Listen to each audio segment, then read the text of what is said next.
Israel మీదన దాడులు చేస్తాము, హమాస్ మీదన దాని దాడులు, రఫా మీద దాని దాడులు ఆపకపోతే ఇజ్రాయెల్ మీద భారీ దాడులు చేస్తామని లెబనాన్ నుంచి ప్రకటించినటువంటి హెజ్బుల్లా మహబూబాగాన్ని వాడుకోవద్దని అక్కడే ఉన్నటువంటి లెబనాన్ ప్రతిపక్షం చెప్పినా ఏమాత్రం వింటలేదు. అక్కడి నుంచి అటాక్స్ కొనసాగుతున్నాయి. తాజాగా ఇజ్రాయెల్ మీదన ఏదైతే కత్యూషా రాకెట్స్ భారీ ఎత్తున వాడింది లెబనాన్కి సంబంధించినటువంటి ఈ హెజ్బుల్లా టీం 35 రాకెట్స్ని వాడింది.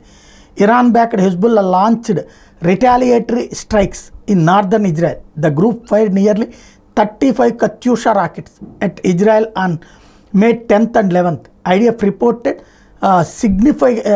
significant damage to property and infrastructure. ఈ ప్రకటన 10-11 తారీఖులో జరిగినటువంటి అంశానికి సంబంధించి మొత్తం లెక్క చూశాక ఇప్పుడు ఇజ్రాయెల్ కూడా ప్రకటించింది వాళ్ళు దాడులు చేశారని. అయితే ఆ దాడులలో తిప్పి కొట్టగలిగాం, అట్లాగే మా ఐరన్ డోమ్ కారణంగా ఏమీ కాలేదని చెప్తోంది ఇజ్రాయెల్.